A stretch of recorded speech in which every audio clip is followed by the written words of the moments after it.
หลังจากผ่านเหตุการณ์ที่ตึงเครียดในงานอีเวนต์และการเผชิญหน้ากับแผนการของวิเวียน อลิซเริ่มรู้สึกว่าทุกอย่างรอบตัวเต็มไปด้วยความซับซ้อนโดยเฉพาะความสัมพันธ์ระหว่างเธอกับแคลร์และเวโรนิก้าแคลร์ยังคงมีเสน่ห์และเข้าหาลิซด้วยความมั่นใจแต่บางครั้งเธอก็ดูเหมือนจะเล่นเกมเพื่อผลประโยชน์ในขณะที่เวโรนิก้าเริ่มเผยด้านที่อ่อนโยนและลึกลับมากขึ้นซึ่งทำให้อารมณ์ของอลิซเริ่มซับซ้อนเช้าวันหนึ่งอลิซกำลังเดินเล่นอยู่ในสวนของคฤหาสน์เพื่อหาความสงบทันใดนั้นแคลร์ก็ปรากฏตัวพร้อมกับกาแฟ2 แก้วในมือฉันคิดว่าคุณอาจจะต้องการสิ่งนี้แคลร์พูดด้วยรอยยิ้มอลิซรับกาแฟมาด้วยความลังเลคุณไม่จำเป็นต้องทำขนาดนี้หรอกนะบางทีฉันแค่ชอบใช้เวลากับคุณแคลร์ตอบพร้อมกับจ้องตาอลิซระหว่างที่พวกเธอพูดคุยแคลร์เปิดใจเล่าเรื่องชีวิตของเธอว่าเธอต้องดิ้นรนอย่างหนักเพื่อพิสูจน์ตัวเองในวงการธุรกิจและความคาดหวังที่ครอบครัวมีต่อเธอคุณรู้ไหมอลิซฉันไม่เคยเจอใครที่ดูเหมือนจะสนใจสิ่งที่ฉันเป็นจริงๆแบบคุณมาก่อนคำพูดนั้นทำให้อลิซรู้สึกทั้งอึดอัดและสับสนเธอไม่แน่ใจว่าแคลร์กำลังพูดความจริงหรือเป็นเพียงส่วนหนึ่งของเกมที่แคลร์กำลังเล่นในคืนนั้นอลิซได้ยินเสียงดนตรีเปียโนที่ดังมาจากห้องรับรองของคฤหาสน์เธอเดินตามเสียงไปและพบว่าเวโรนิก้ากำลังเล่นเปียโนอยู่ในห้องที่เต็มไปด้วยแสงจันทร์เธอหยุดยืนที่หน้าประตูและฟังเพลงที่แฝงไปด้วยความเศร้าและความลึกซึ้งคุณเล่นเก่งมากอลิซพูดเบาๆหลังจากเพลงจบเวโรนิก้าหันมามองดวงตาของเธอเต็มไปด้วยอารมณ์ที่ยากจะอธิบายบางครั้งเพลงช่วยบอกสิ่งที่คำพูดทำไม่ได้อลิซเดินเข้ามานั่งใกล้ๆคุณกำลังคิดอะไรอยู่กันแน่ทำไมคุณถึงดูเหมือนมีอะไรในใจเสมอเวโรนิก้ายิ้มเล็กน้อยฉันคิดว่าคุณเริ่มเข้าใจแล้วนะเวโรนิก้าเล่าเรื่องในอดีตของเธอเกี่ยวกับการเติบโตในครอบครัวที่มีแต่ความเยือกเย็นและเหตุผลที่เธอสร้างกำแพงขึ้นรอบตัวเองฉันเคยเชื่อว่าความรักคือจุดอ่อนแต่คุณทำให้ฉันเริ่มสงสัยว่ามันอาจไม่เป็นแบบนั้นคำพูดของเวโรนิก้าทำให้อลิซรู้สึกถึงบางอย่างในใจเธอที่เต้นแรงขึ้นในวันถัดมาขณะที่อลิซกำลังช่วยทีมงานจัดเตรียมอีเวนต์ใหม่แคลร์และเวโรนิก้าเผชิญหน้ากันในห้องประชุมโดยบังเอิญคุณดูจะชอบเล่นเกมนะเวโรนิก้าแต่คราวนี้คุณกำลังเล่นกับคนที่ฉันสนใจแคลร์พูดเสียงเรียบแต่แฝงไปด้วยความท้าทายเวโรนิก้ายิ้มก่อนจะตอบกลับฉันไม่ได้เล่นเกมอะไรทั้งนั้นแต่ถ้าคุณสนใจเธอจริงๆบางทีคุณควรเริ่มถามตัวเองว่าคุณกำลังทำเพื่ออะไรบรรยากาศในห้องเต็มไปด้วยความตึงเครียดที่ไม่ต้องใช้คำพูดมากมายอลิซเริ่มรู้สึกถึงความซับซ้อนในความสัมพันธ์ของเธอกับทั้งสองคนแคลร์เป็นคนที่เธอรู้สึกสบายใจที่จะอยู่ด้วยในขณะที่เวโรนิก้าคือปริศนาที่เธออยากไขในคืนหนึ่งอลิซเขียนบันทึกในสมุดของเธอฉันไม่รู้ว่าหัวใจของฉันกำลังบอกอะไรฉันกลัวที่จะเชื่อใจแต่ฉันก็ไม่สามารถเพิกเฉยความรู้สึกที่เติบโตขึ้นในตัวฉันได้อลิซมองดูทะเลในยามค่ำคืนใจของเธอเต็มไปด้วยคำถามที่ยังไม่มีคำตอบฉันควรเชื่อใจใครและฉันจะเดินต่อไปบนเส้นทางนี้ยังไงในขณะที่สายลมพัดผ่านอลิซรู้ว่าการตัดสินใจครั้งใหญ่กำลังใกล้เข้ามาหลังจากบทสนทนาที่เต็มไปด้วยอารมณ์ และความซับซ้อนในหัวใจอลิซรู้ว่าเธอไม่สามารถปล่อยให้ตัวเองเป็นแค่ผู้สังเกตการณ์ในเกมนี้อีกต่อไปการแข่งขันเข้าสู่จุดที่ทุกคนต้องแสดงศักยภาพอย่างเต็มที่และสำหรับอลิซโอกาสที่จะพลิกสถานการณ์มีเพียงครั้งเดียวการแข่งขันครั้งต่อไปเกี่ยวข้องกับการฟื้นฟูรีสอร์ทเล็กๆที่ถูกทิ้งร้างในพื้นที่ใกล้เคียงโดยผู้ที่สามารถพลิกโฉมรีสอร์ทนี้ให้ดึงดูดลูกค้าได้มากที่สุดจะได้รับคะแนนสูงสุดปัญหารีสอร์ทนี้ตั้งอยู่ในพื้นที่ชนบทห่างไกลการเดินทางยากลำบากและทรัพยากรที่มีอยู่น้อยมากอลิซตัดสินใจเสนอไอเดียที่ท้าทายที่สุดการปรับเปลี่ยนรีสอร์ทให้กลายเป็นสถานที่พักผ่อนเชิงอนุรักษ์ที่ให้ความสำคัญกับความยั่งยืนทีมงานของเธอบางคนลังเลและสงสัยว่าไอเดียนี้จะได้ผลหรือไม่แต่อลิซมองไปที่พวกเขาและพูดด้วยน้ำเสียงหนักแน่นเราอาจไม่มีทรัพยากรหรูหราเหมือนคนอื่นแต่เรามีจุดเด่นที่พวกเขาไม่มีความจริงใจในการสร้างสิ่งที่มีความหมายในขณะที่อลิซเริ่มลงมือเธอพบว่าโครงการของเธอเจออุปสรรคมากมายตั้งแต่การขาดเงินทุนไปจนถึงปัญหาการประสานงานกับชาวบ้านในพื้นที่ในตอนที่ทุกอย่างดูเหมือนจะไม่เป็นไปตามแผนเวโรนิก้าปรากฏตัวที่ไซรีสอร์ทคุณดูเหมือนคนที่กำลังพยายามทำอะไรบางอย่างที่ใหญ่กว่าตัวเองเวโรนิก้ากล่าวพลางยืนกอดอกมองอลิซด้วยรอยยิ้มเล็กๆแล้วคุณมาที่นี่ทำไมอลิซถามกลับแม้จะรู้สึกโล่งใจเล็กน้อยที่เห็นเธอเวโรนิก้าหยิบเอกสารบางอย่างออกมาฉันได้ยินมาว่าคุณกำลังมีปัญหากับงบประมาณและบังเอิญว่าฉันรู้จักคนที่สนใจในโครงการเชิงอนุรักษ์ฉันคิดว่าคุณอาจต้องการความช่วยเหลืออลิซมองเธออย่างไม่เชื่อคุณช่วยฉันเพราะอะไรหรือว่านี่ก็แค่เกมของคุณอีกครั้งเวโรนิก้ายิ้มและตอบบางทีฉันอาจจะอยากเห็นว่าคุณทำอะไรได้จริงๆหรือบางทีฉันอาจจะอยากอยู่ข้างคุณสักครั้งด้วยความช่วยเหลือของเวโรนิก้าอลิซสามารถเจรจากับนักลงทุนรายหนึ่งที่สนใจแนวคิดรีสอร์ทเชิงอนุรักษ์นักธุรกิจผู้นี้ตกหลุมรักไอเดียของอลิซที่ให้ความสำคัญกับธรรมชาติและการสร้างความสัมพันธ์กับชุมชนท้องถิ่นการร่วมมือระหว่างอลิซและเวโรนิก้าทำให้รีสอร์ทเริ่มเป็นรูปเป็นร่างในเวลาอันรวดเร็วแต่ในระหว่างที่ทำงานร่วมกันอลิซเริ่มสังเกตว่าเวโรนิก้ามีท่าทางที่เปลี่ยนไปหลังจากวันที่เหน็ดเหนื่อยจากการทำงานทั้งสองนั่งพักอยู่ริมทะเลใต้ท้องฟ้าที่เต็มไปด้วยดวงดาวคุณเคยคิดบ้างไหมว่าทำไมคุณถึงอยากชนะเกมนี้เวโรนิก้าถามขณะมองทะเล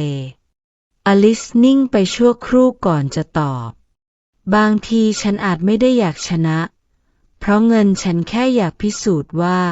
ฉันมีคุณค่าที่มากกว่าความล้มเหลวในอดีตเวโรนิก้าหันมามองเธอดวงตาที่เคยเยือกเย็นดูอบอุ่นขึ้นคุณมีคุณค่าในสายตาคนอื่นอยู่แล้ว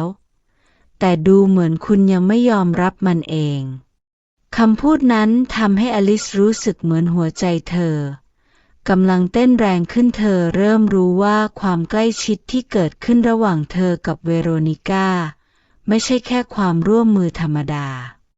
ในวันสุดท้ายก่อนการนำเสนอรีสอร์ทอุปกรณ์สำคัญสำหรับการจัดกิจกรรมกลางแจ้งของอลิซถูกขโมยไปทีมงานต่างตื่นตระหนก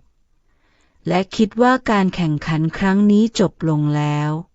แต่อลิซกลับตัดสินใจเสี่ยงเธอรวบรวมชาวบ้านในพื้นที่มาร่วมกิจกรรมแทนอุปกรณ์ที่หายไปด้วยความช่วยเหลือของเวโรนิก้าพวกเขาจัดการสร้างประสบการณ์ที่ไม่เหมือนใครให้กับนักลงทุน รีสอร์ทกลายเป็นพื้นที่ที่เต็มไปด้วยรอยยิ้มและเสียงหัวเราะของชาวบ้านและนักท่องเที่ยวเป็นการพิสูจน์ว่าแนวคิดของอลิซไม่ใช่แค่ภาพในจินตนาการแต่สามารถสร้างความสุขที่แท้จริงได้หลังจากงานนำเสนอสำเร็จอลิซยืนมองรีสอร์ทที่เปลี่ยนไปด้วยความรู้สึกภูมิใจเวโรนิก้าเดินเข้ามาใกล้และพูดด้วยน้ำเสียงที่อบอุ่นกว่าเดิมฉันคิดว่าคุณไม่ได้แค่ให้โอกาสรีสอร์ทนี้เป็นครั้งที่2แต่คุณยังให้โอกาสตัวเองด้วยอลิซหันไปมองเธอดวงตาของทั้งสองสบกันในความเงียบที่บอกทุกความรู้สึกโดยไม่ต้องใช้คำพูดบางทีคุณอาจจะพูดถูกอลิซตอบพร้อมรอยยิ้มที่ทำให้หัวใจของเวโรนิก้าเต้นแรงอลิซนั่งอยู่ในห้องสมุดของคฤหาสน์ท่ามกลางความเงียบสงบแต่ในหัวของเธอกลับเต็มไปด้วยคำถามหลังจากเหตุการณ์ที่รีสอร์ทเธอเริ่มรู้สึกถึงความซับซ้อนในตัวของเวโรนิก้าที่ไม่สามารถคาดเดาได้ในขณะที่เธอกำลังอ่านหนังสือเสียงประตูเปิดออกอย่างแผ่วเบาเวโรนิก้าเดินเข้ามาพร้อมกับสมุดบันทึกเล่มเล็กในมือดูเหมือนคุณกำลังหาคำตอบบางอย่างเวโรนิก้าพูดขณะเดินเข้ามาใกล้คุณรู้บางอย่างเกี่ยวกับอดีตของฉันใช่ไหมอลิซถามตรงไปตรงมาเวโรนิก้ายิ้มมุมปากก่อนจะเปิดสมุดบันทึกในมือเธอและพูดว่าฉันไม่ได้แค่รู้ฉันอยู่ที่นั่นในวันที่ทุกอย่างเปลี่ยนไปสำหรับคุณเวโรนิก้าเล่าให้อลิซฟังว่าเมื่อ10 ปีก่อนเธอเคยทำงานให้กับย่าลอเรตตาในฐานะที่ปรึกษาทางธุรกิจแต่หน้าที่หนึ่งที่ลอเรตตามอบให้เธอคือการตรวจสอบครอบครัวของอลิซและตัดสินใจว่าอลิซควรได้รับการดูแลอย่างไรฉันเป็นคนที่แนะนำให้ลอเรตตาส่งคุณไปอยู่กับครอบครัวอุปถัมภ์เวโรนิก้าพูดอย่างเยือกเย็นคำพูดนั้นเหมือนสายฟ้าฟาดในหัวของอลิซเธอจ้องเวโรนิก้าอย่างไม่เชื่อสายตาคุณทำแบบนั้นได้ยังไงคุณไม่รู้ด้วยซ้ำว่ามันทำให้ฉันรู้สึกยังไงฉันรู้ว่ามันดูเหมือนโหดร้ายเวโรนิก้าตอบแต่ในตอนนั้นฉันเชื่อว่ามันเป็นทางเลือกที่ดีที่สุดสำหรับคุณฉันไม่ได้ต้องการทำร้ายคุณแต่ฉันต้องทำให้แน่ใจว่าคุณจะปลอดภัยอลิซยังคงไม่เข้าใจว่าทำไมเวโรนิก้าถึงกล้าตัดสินใจเรื่องใหญ่ในชีวิตของเธอแบบนั้นคุณรู้ไหมว่าเพราะเรื่องนั้นฉันไม่เคยเชื่อใจใครได้อีกเลยแม้กระทั่งเรื่องความรักฉันไม่แน่ใจว่ามันคืออะไรจริงๆอลิซพูดเสียงสั่นเวโรนิก้าจ้องมองเธอด้วยสายตาที่แสดงความเสียใจแต่กลับเต็มไปด้วยความมุ่งมั่นคุณคิดว่าความรักคืออะไรล่ะคุณบอกว่าคุณไม่เชื่อใจมันแต่บางทีคุณอาจไม่เคยให้โอกาสตัวเองที่จะเข้าใจมันเวโรนิก้าเริ่มใช้คำพูดที่เหมือนท้าทายอลิซความรักไม่ใช่สิ่งที่คุณแค่รู้สึกมันคือสิ่งที่คุณเลือกที่จะเปิดใจหรือคุณเลือกที่จะกลัวและปิดตัวเองไปตลอดชีวิตแล้วคุณล่ะอลิสโตกลับคุณดูเหมือนคนที่ปิดตัวเองมากกว่าฉันอีกคุณกล้าเรียกสิ่งนั้นว่าความรักเหรอเวโรนิก้าหัวเราะเบา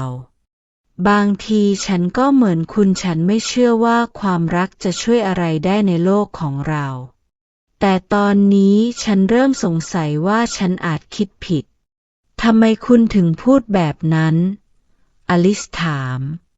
เวโรนิก้าเงียบไปครู่หนึ่งก่อนจะตอบ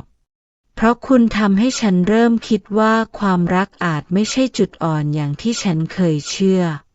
อลิซเริ่มมองเวโรนิก้าในมุมที่ต่างออกไปเธอเริ่มเข้าใจว่าเวโรนิก้าไม่ได้แค่เป็นคนที่เยือกเย็นและมีเหตุผลเสมอแต่เธอเองก็มีบาดแผลและความกลัวในตัวเองในคืนเดียวกันขณะที่อลิซเดินออกจากห้องสมุดเธอหยุดอยู่หน้าประตูและหันกลับไปพูดกับเวโรนิก้า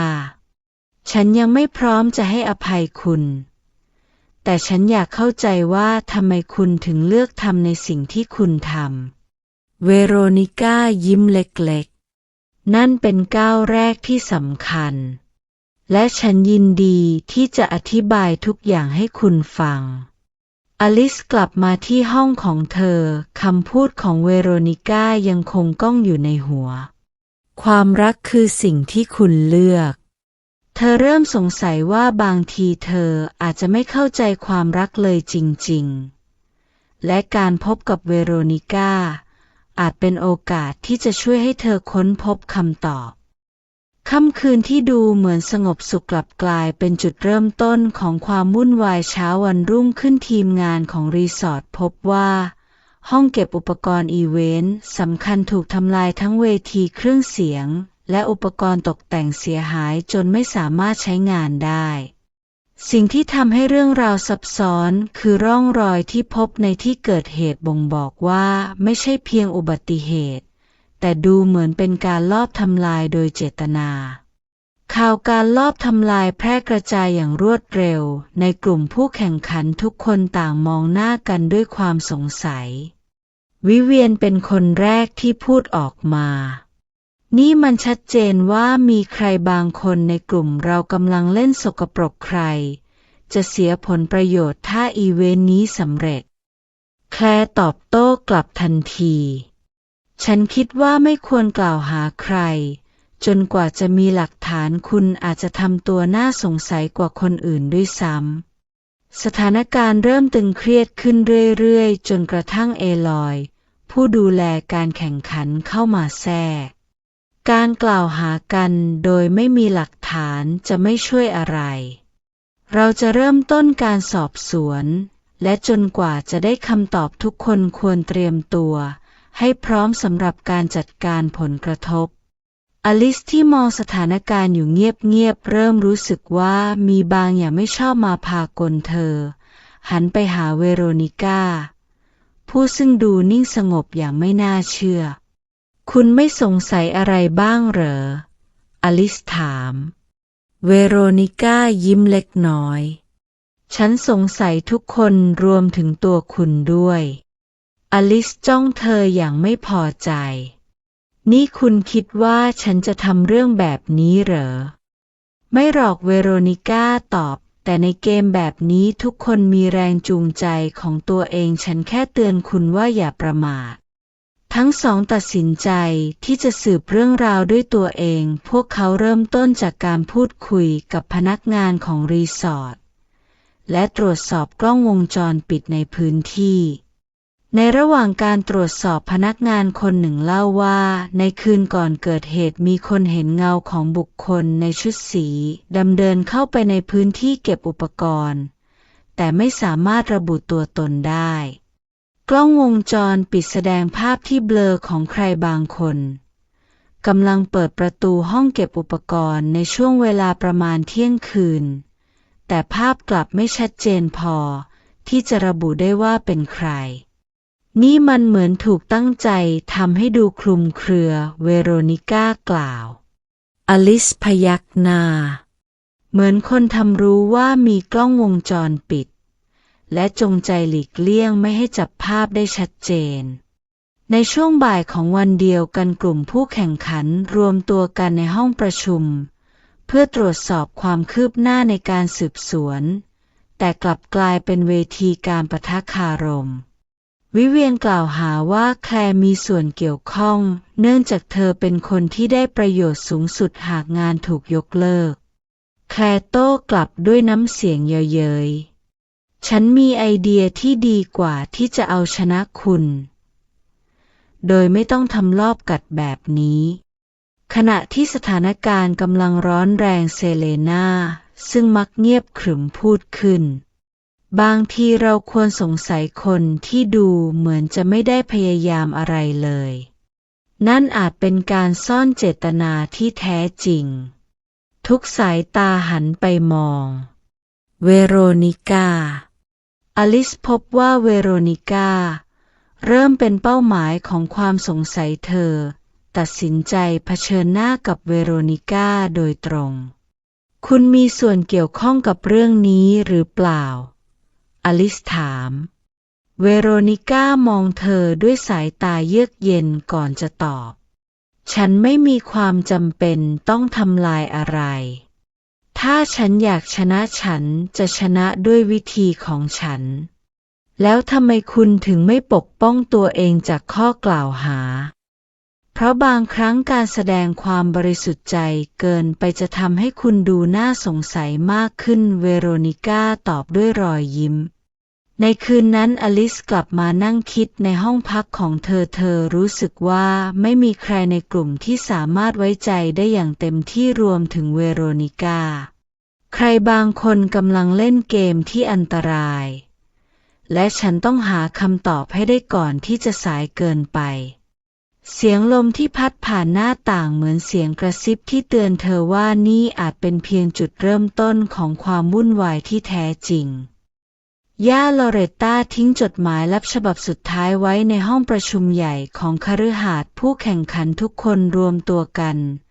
พร้อมกับบรรยากาศที่เต็มไปด้วยความกดดันเอลอยผู้ดูแลการแข่งขันเปิดข้อความของลอเรตตาต่อหน้าทุกคน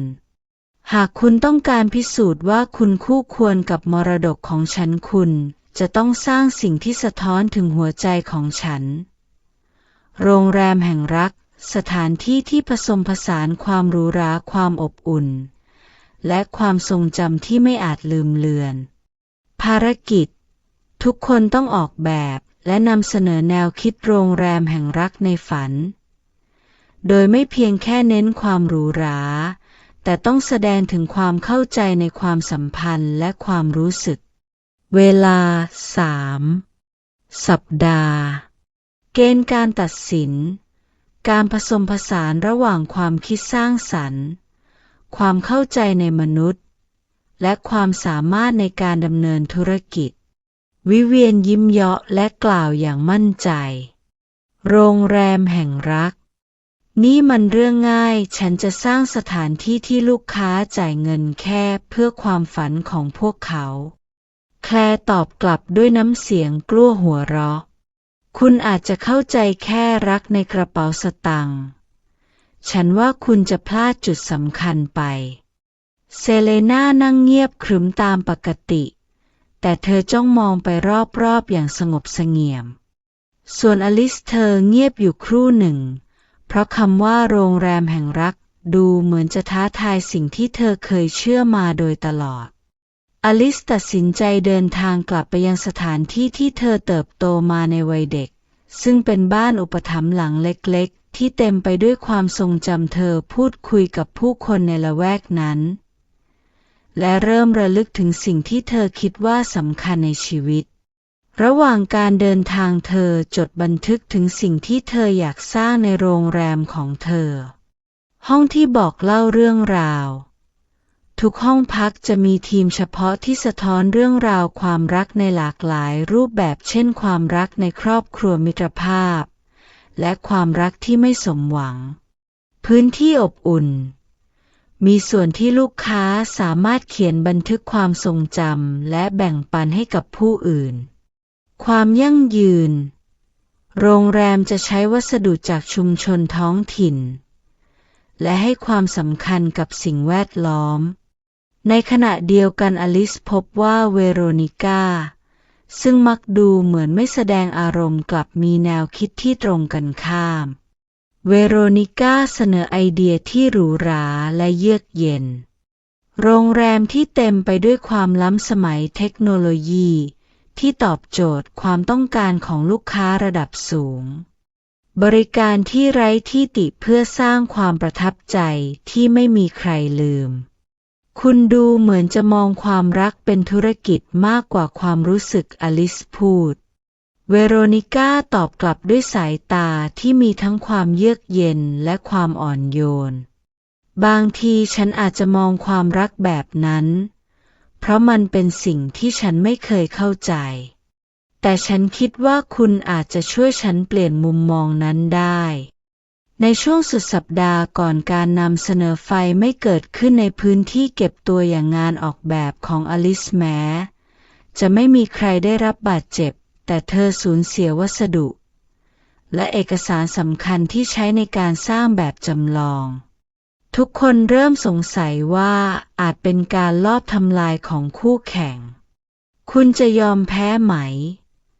เวโรนิก้าถามอลิซในเช้าวันรุ่งขึ้นฉันไม่มีทางยอมแพ้ฉันจะสร้างมันใหม่อลิซตอบด้วยน้ำเสียงมุ่งมั่นในวันสุดท้ายของการนำเสนอผู้เข้าแข่งขันแต่ละคนได้แสดงผลงานของตนเองวิเวียนนำเสนอโรงแรมที่เต็มไปด้วยความหรูหราสุดขีดเหมาะสำหรับลูกค้า VIP เท่านั้นแคลร์เน้นบรรยากาศโรแมนติกหวานแหววที่ออกแบบมาเพื่อคู่รักโดยเฉพาะเซเลนาสร้างโรงแรมที่สะท้อนถึงความรักในศิลปะและความสงบเมื่อถึงตาของอลิซเธอนำเสนอด้วยน้ำเสียงที่เปี่ยมไปด้วยความจริงใจโรงแรมของฉันไม่ใช่แค่สถานที่พักผ่อนแต่คือพื้นที่ที่ทุกคนสามารถมาสัมผัสความรักในหลากหลายรูปแบบไม่ว่าคุณจะเคยพบความสุขในความรักหรือแม้แต่เคยเจ็บปวดจากมันทุกคนมีเรื่องราวของตัวเองและที่นี่คือสถานที่ที่เรื่องราวเหล่านั้นจะได้รับการยอมรับและแบ่งปันการนำเสนอของอลิซสร้างความประทับใจให้ทุกคนรวมถึงเวโรนิก้าหลังจากการนำเสนอเวโรนิก้าเดินเข้ามาหาอลิซฉันไม่เคยคิดว่าความรักจะสามารถถูกแสดงออกมาแบบนี้ได้คุณทำให้ฉันเริ่มเชื่อว่ามันอาจมีความหมายมากกว่าที่ฉันคิดอลิซมองเธอและยิ้มบางทีความรักไม่ใช่สิ่งที่เราต้องเข้าใจเสมอไปบางครั้งเราก็แค่ต้องรู้สึกมันหลังจากการนำเสนอแนวคิดโรงแรมแห่งรักจบลงอลิซได้รับคำชื่นชมจากคณะกรรมการและเพื่อนผู้เข้าแข่งขันบางคนแม้ว่าความเสียหายจากเหตุการณ์ไฟไม่จะเกือบทำให้เธอต้องล้มเลิกแต่เธอก็สามารถสร้างสิ่งที่น่าประทับใจขึ้นมาใหม่ได้อย่างไรก็ตามความสงสัยเกี่ยวกับเหตุการณ์ไฟไม่ยังคงอยู่ในใจของอลิซเธอรู้สึกได้ว่ามีบางสิ่งผิดปกติและเบื้องหลังอาจไม่ใช่แค่อุบัติเหตุอลิซกำลังจัดเก็บเอกสารในห้องสมุดของคฤหาสน์เมื่อเธอสะดุดตากับเศษกระดาษที่ตกอยู่ใต้โต๊ะมันเป็นรายการสั่งซื้ออุปกรณ์อิเล็กทรอนิกส์และอุปกรณ์จุดไฟที่ไม่ควรอยู่ในบัญชีรายจ่ายของรีสอร์ทชื่อของผู้สั่งซื้อในรายการทำให้เธอตัวเย็นเฉียบเวโรนิก้าฟอลคอนอลิซจ้องมองชื่อในกระดาษนั้นราวกับมันเป็นเงาที่สะท้อนถึงความไว้ใจที่เธอมีต่อเวโรนิก้าในคืนนั้นอลิซพยายามหาคำตอบจากใจตัวเองเธอเริ่มทบทวนเหตุการณ์ที่ผ่านมาตั้งแต่วันที่เวโรนิก้าเข้ามาช่วยเหลือเธอไปจนถึงบทสนทนาที่ลึกซึ้งเกี่ยวกับความรักเธอช่วยฉันไว้หลายครั้งแต่ถ้าเธอคือคนที่ทำลายทุกอย่างตั้งแต่ต้นล่ะอลิซพึมพำกับตัวเองเช้าวันถัดมาอลิซเดินไปหาเวโรนิก้าที่ระเบียงคฤหาสน์ซึ่งเธอกำลังจิบกาแฟและมองทะเลด้วยสีหน้าที่สงบฉันต้องการคำอธิบายอลิซเริ่มต้นด้วยน้ำเสียงที่มั่นคงแต่แฝงไปด้วยความเจ็บปวดเวโรนิก้าหันมามองดวงตาของเธอไม่ได้แสดงความตกใจแต่กลับมีความสงสัยเรื่องอะไรล่ะอลิซยื่นกระดาษรายการสั่งซื้อให้เธอดูนี่มันชื่อคุณเกี่ยวข้องกับไฟไม่ครั้งนั้นหรือเปล่าเวโรนิก้าจ้องมองกระดาษอยู่ครู่หนึ่งก่อนจะเงยหน้าขึ้นคุณคิดว่าฉันเป็นคนทำเหรออลิซนิ่งเงียบรู้สึกว่าคำตอบของเธออาจนำไปสู่การแตกหักฉันไม่อยากเชื่อแบบนั้นแต่หลักฐานมันชี้มาที่คุณแล้วคุณจะให้ฉันคิดยังไง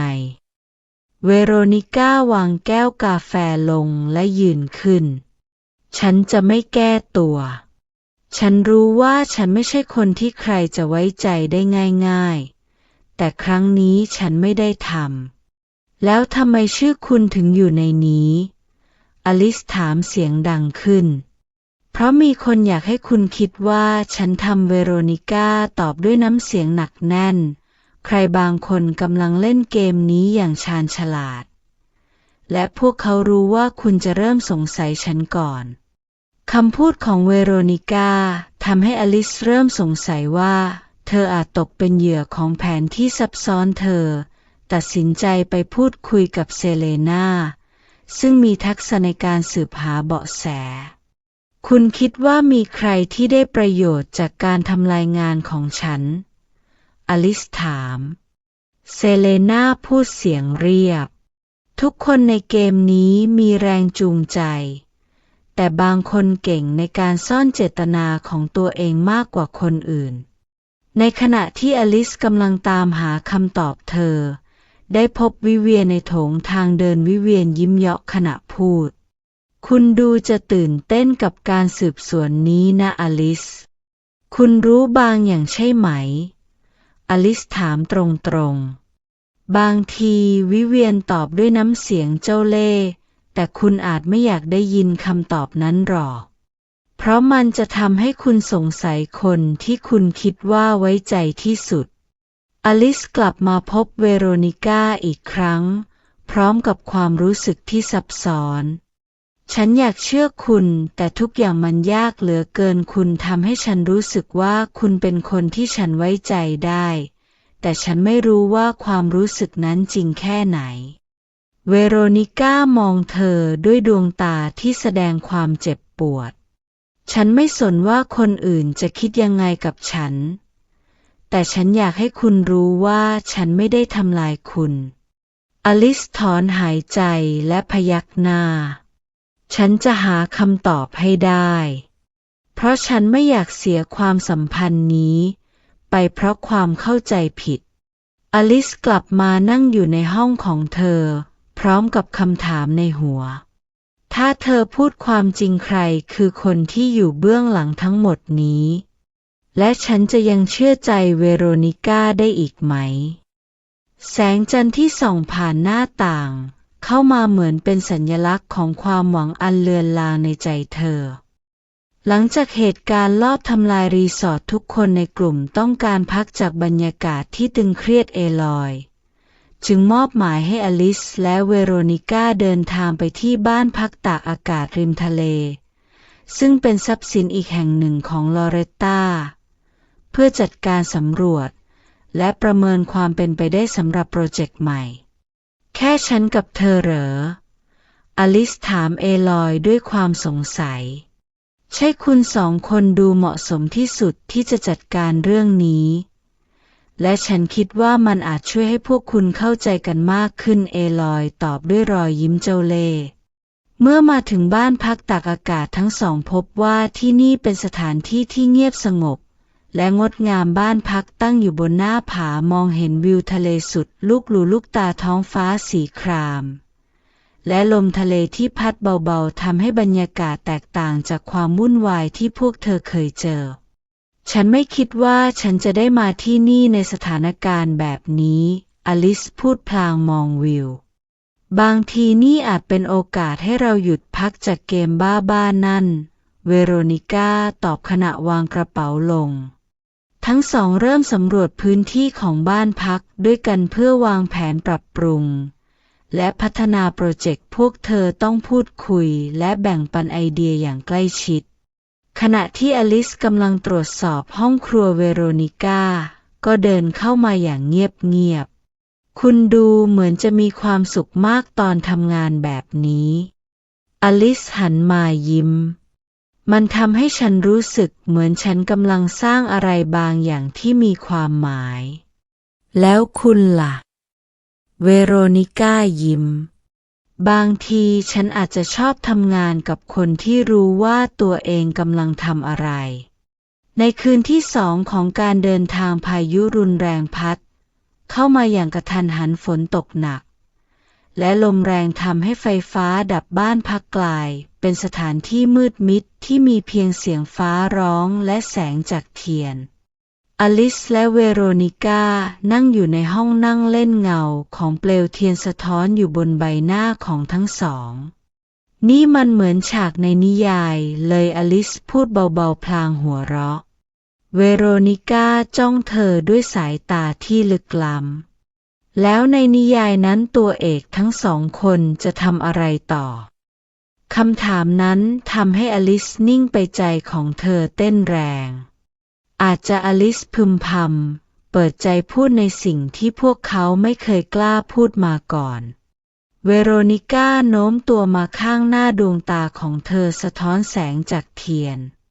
คุณรู้ไหมอลิซฉันมักไม่เชื่อในความรักหรือแม้แต่ความสัมพันธ์แต่คุณทำให้ฉันเริ่มสงสัยว่าบางทีฉันอาจพลาดอะไรไปอลิซรู้สึกเหมือนหัวใจของเธอจะหยุดเต้นเธอจ้องมองเวโรนิก้าและกล้าพูดในสิ่งที่เธอเก็บไว้ในใจมานานฉันก็เหมือนกันฉันเคยคิดว่าความรักคือความเจ็บปวดแต่คุณทำให้ฉันรู้ว่ามันอาจมีด้านที่สวยงามมากกว่านั้นเวโรนิก้ายิ้มบางทีนี่อาจเป็นครั้งแรกที่ฉันรู้สึกว่าฉันไม่ต้องการปกป้องตัวเองอีกต่อไปในขณะที่พายุยังคงพัดแรงเวโรนิก้าลุกขึ้นและยื่นมือให้อลิซเต้นรำกับฉันได้ไหมคุณเต้นรำเป็นด้วยเหรออลิซพูดพลางหัวเราะแต่เธอก็ยื่นมือออกไปทั้งสองเต้นรำท่ามกลางแสงเทียนและเสียงพายุที่ดังก้องมันเป็นช่วงเวลาที่ทั้งสองคนลืมทุกสิ่งที่อยู่รอบตัวราวกับว่ามีเพียงพวกเธอในโลกใบนี้เช้าวันถัดมาท้องฟ้ากลับมาแจ่มใสอลิซและเวโรนิก้านั่งจิบกาแฟด้วยกันที่ระเบียงทั้งสองไม่ได้พูดถึงสิ่งที่เกิดขึ้นเมื่อคืนแต่ความเงียบระหว่างพวกเธอกลับเต็มไปด้วยความเข้าใจคุณคิดว่าความรู้สึกที่เกิดขึ้นตอนนี้จะอยู่ได้นานแค่ไหนอลิซถามเวโรนิก้าหันมามองเธอมันจะอยู่ตราบใดที่เราทำให้มันอยู่ได้และตอนนี้ฉันคิดว่าฉันอยากให้มันอยู่ตลอดไปในขณะที่ทั้งสองเก็บกระเป๋าเตรียมกลับอลิซรู้สึกว่าเธอไม่ใช่คนเดิมอีกต่อไปการเดินทางครั้งนี้ไม่เพียงทำให้เธอค้นพบความรู้สึกของตัวเองแต่ยังทำให้เธอเข้าใจว่าบางครั้งความรักก็ไม่ต้องการคำอธิบายเพียงแค่การยอมรับว่ามันมีอยู่จริงเช้าวันใหม่ที่อลิซกลับมาที่คฤหาสน์หลังจากทริปกับเวโรนิก้าบรรยากาศในคฤหาสน์เต็มไปด้วยความสงบแต่ในใจของอลิซกลับไม่เป็นเช่นนั้นเธอยังรู้สึกถึงคำพูดและสัมผัสของเวโรนิก้าที่ทำให้หัวใจเธอเต้นแรงในขณะที่อลิซกำลังเดินเล่นในสวนของคฤหาสน์แคลร์ปรากฏตัวขึ้นเธอสวมเสื้อผ้าลำลองที่ดูเรียบง่ายแต่กลับเพิ่มเสน่ห์ในแบบของเธออลิซฉันมีเรื่องจะพูดแคลร์เริ่มต้นด้วยน้ำเสียงที่จริงจังอลิซมองเธอด้วยความสงสัยเรื่องอะไรเหรอแคลร์สูดลมหายใจลึกก่อนจะพูดฉันรู้ว่ามันอาจฟังดูแปลกแต่ฉันต้องบอกความจริงฉันชอบคุณมาตั้งแต่วันแรกที่เราพบกันคำสารภาพของแคลร์ทำให้อลิซนิ่งงันเธอไม่เคยคาดคิดว่าแคลร์จะพูดออกมาตรงๆแบบนี้คุณไม่จำเป็นต้องตอบฉันตอนนี้แคลร์กล่าวต่อแต่ฉันอยากให้คุณรู้ว่าฉันชอบคุณในแบบที่คุณเป็นไม่ใช่เพราะการแข่งขันนี้ไม่ใช่เพราะสถานะหรือความสำเร็จฉันแค่อยากอยู่ข้างคุณน้ำเสียงของแคลร์เต็มไปด้วยความจริงใจและสายตาของเธอก็สื่อความรู้สึกที่อลิซไม่อาจปฏิเสธหลังจากแคลร์เดินจากไปอลิซนั่งอยู่คนเดียวในสวนความรู้สึกในใจเธอสับสนระหว่างความรู้สึกที่เพิ่งเกิดขึ้นจากคำสารภาพของแคลร์และความสัมพันธ์ที่ลึกซึ้งขึ้นกับเวโรนิก้าฉันควรจะทำยังไงดีอลิซพึมพำในคืนนั้นอลิซตัดสินใจไปหาเวโรนิก้าในห้องของเธอเวโรนิก้ากำลังนั่งอ่านหนังสืออยู่ข้างหน้าต่างที่เปิดรับลมเย็น คุณดูเหมือนมีเรื่องอะไรในใจเวโรนิก้าพูดโดยไม่หันมามองฉันอลิซลังเลก่อนจะพูดต่อแคลร์สารภาพความรู้สึกกับฉันวันนี้คำพูดนั้นทำให้เวโรนิก้าชะงักเธอปิดหนังสือและหันมามองอลิซแล้วคุณคิดยังไงอลิซสายหน้าฉันไม่รู้ฉันแค่รู้สึกว่ามันซับซ้อนฉันไม่อยากทำร้ายใครเวโรนิก้าลุกขึ้นและเดินมาหาอลิซสายตาของเธอเต็มไปด้วยความลึกซึ้งบางครั้งคุณต้องถามตัวเองว่าใครทำให้คุณรู้สึกเหมือนตัวเองเป็นคนที่ดีขึ้นใครที่ทำให้คุณอยากก้าวไปข้างหน้าไม่ใช่แค่หยุดอยู่กับที่คำพูดของเวโรนิก้า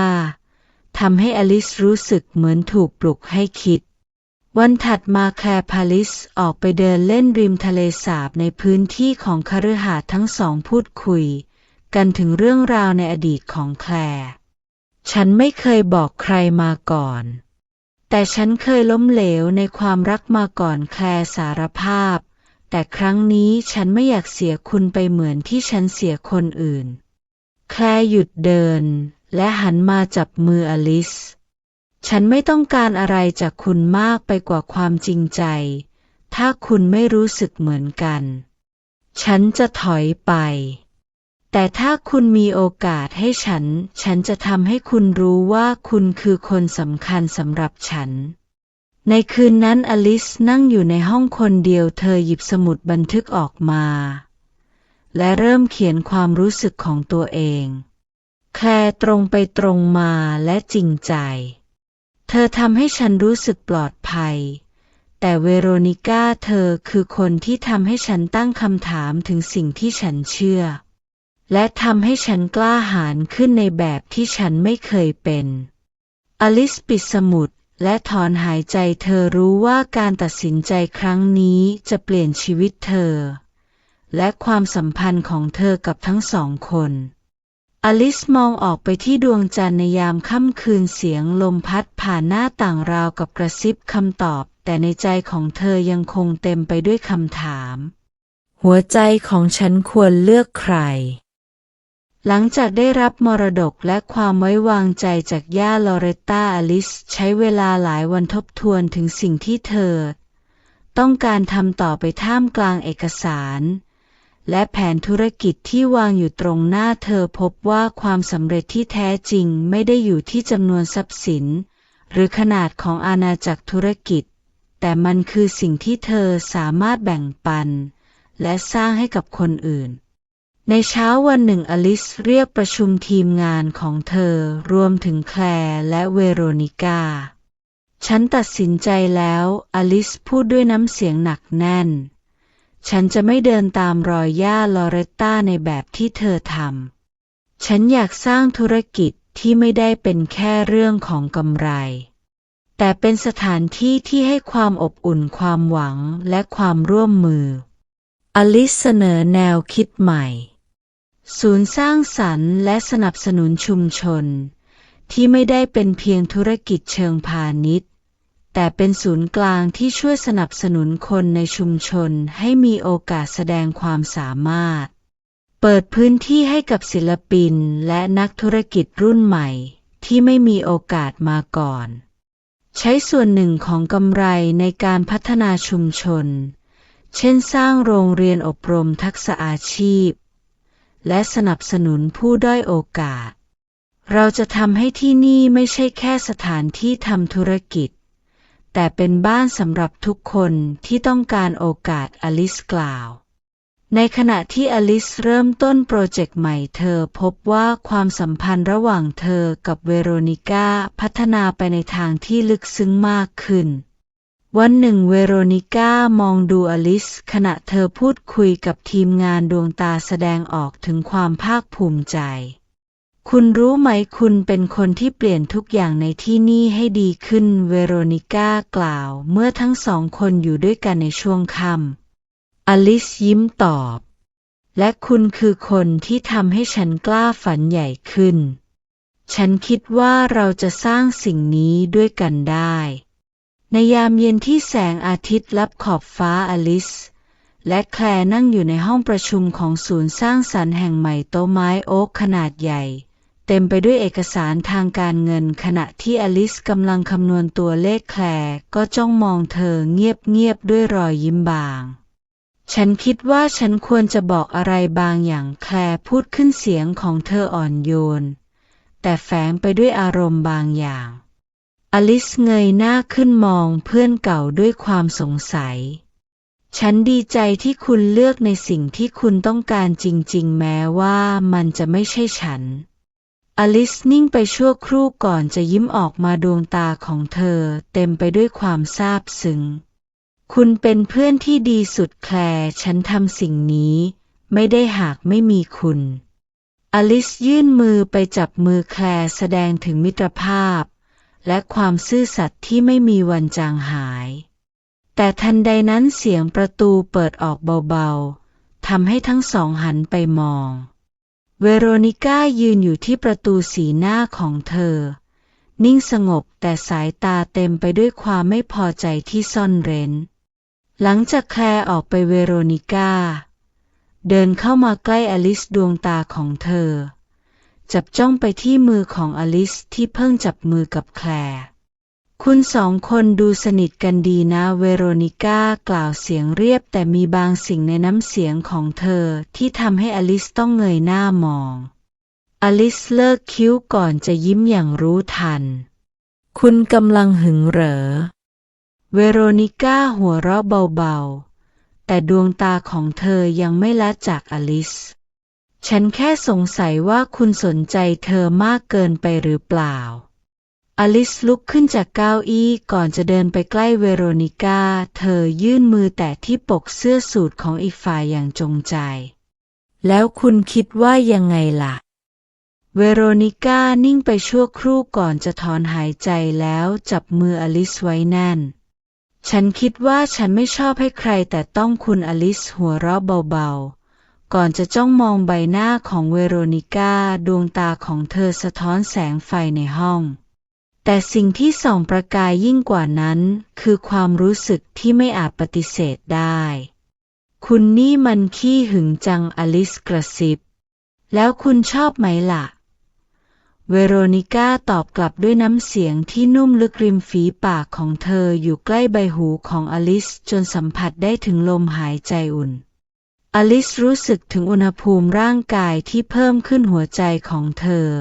เต้นแรงขึ้นทุกวินาทีเวโรนิก้าค่อยๆใช้นิ้วมือไล่ไปตามกรอบหน้าของอลิซดวงตาของเธอจับจ้องลึกลงไปในดวงตาคู่นั้นฉันต้องทำยังไงให้คุณมั่นใจว่าฉันคือคนเดียวที่คุณต้องการเวโรนิก้ากระซิบเสียงของเธอต่ำและเย้ายวนอลิซไม่ตอบแต่กลับยื่นมือไปจับใบหน้าของเวโรนิก้าแทนเธอค่อยๆโน้มตัวเข้ามาใกล้ริมฝีปากของทั้งสองสัมผัสกันอย่างแผ่วเบาก่อนที่เวโรนิก้าจะเป็นฝ่ายดึงเธอเข้ามาหาและจูบอย่างลึกซึ้งมันไม่ใช่แค่จูบแห่งความหลงไหลแต่มันคือจูบที่เต็มไปด้วยความรู้สึกทั้งหมดที่เคยถูกเก็บซ่อนเอาไว้มือของอลิซเลื่อนขึ้นไปโอบรอบคอของเวโรนิก้าขณะที่อีกฝ่ายสอดแขนโอบรอบเอวของเธอราวกับต้องการย้ำเตือนว่าเธอจะไม่มีวันปล่อยมือจากอลิซไปเวโรนิก้าถอนจูบออกช้าๆแต่ยังคงสัมผัสริมฝีปากของอลิซอยู่ใกล้ๆคุณต้องการฉันใช่ไหมเวโรนิก้ากระซิบอลิซยิ้มริมฝีปากของเธอแดงระเรื่อจากจูบมากกว่าที่ฉันเคยคิดเสียอีกเวโรนิก้ายิ้มก่อนจะดึงอลิซเข้ามากอดแน่นขึ้นงั้นอย่าลืมว่าคุณเป็นของฉันอลิซหัวเราะเบาๆก่อนจะกระซิบตอบและคุณก็เป็นของฉันเหมือนกันทั้งสองยืนอยู่ด้วยกันในค่ำคืนที่อบอุ่นท่ามกลางสายลมที่พัดผ่านหน้าต่างและแสงไฟที่ส่องลงมาราวกับว่าโลกทั้งใบเหลือเพียงแค่พวกเธอสองคนและไม่ว่าใครจะพยายามแทรกแซงความสัมพันธ์นี้เวโรนิก้าก็รู้ดีว่าอลิซเป็นของเธอ และเธอจะไม่มีวันยอมให้ใครมาแย่งเธอไปหลังจากหลายเดือนของการทำงานหนักศูนย์สร้างสรรค์แห่งใหม่